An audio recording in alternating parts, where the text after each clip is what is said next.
Hey there, welcome to Thursday Thoughts. Thanks for checking in. My name is Lysaea.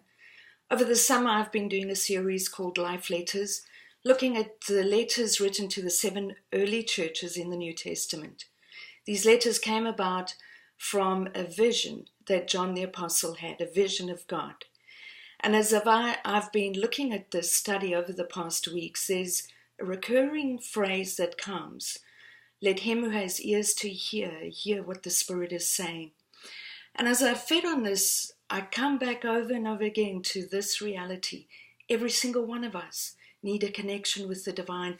Every single one of us needs to hear the whispers of heaven.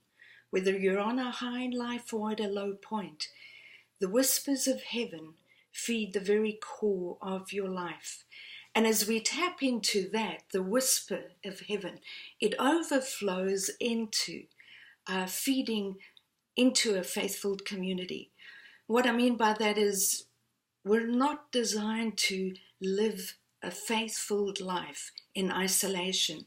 As we connect with God, we're going to feed into the people around about us, the people in our church life, the people in our faith community. So I'm going to be looking at the life letter to the church of Sardis. And God speaks encouragement to them for their multiple works. He actually says, you're doing more now than when you first started. Let's push the pause button right there. If you're a follower of Jesus, you remember the wonderful high when you first came to realize what life is all about, really. All about. And there's so much that you do in that phase of life in your faith walk. The encouragement, the invitation is that you do more as you grow than when you first started. So it's a question I just want to put out there to you. Are you more fruitful in this season of your life than ever before? That's the challenge to us. To the letter to the church of Sardis, there is also a very strong rebuke because of a level of corruption in the church. And corruption means decay to the point of rottenness. And there's some point of relief for me as I studied this, is that God doesn't lump everyone together.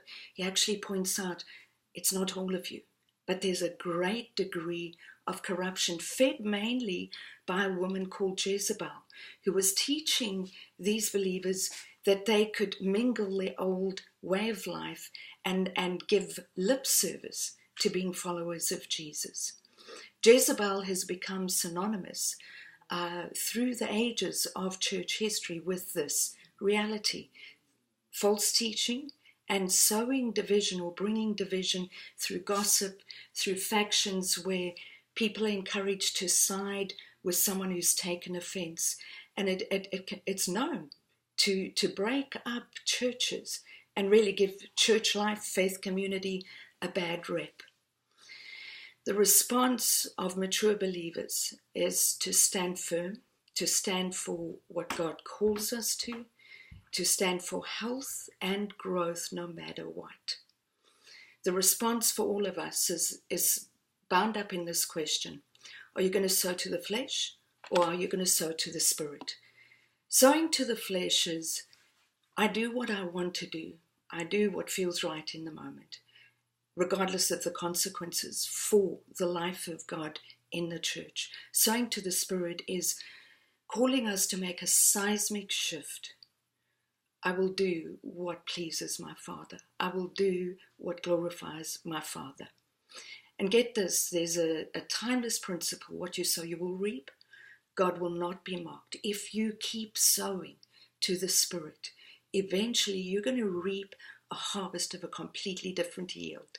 So I want to encourage you, rise to the best version of who you are. #Finding Faith.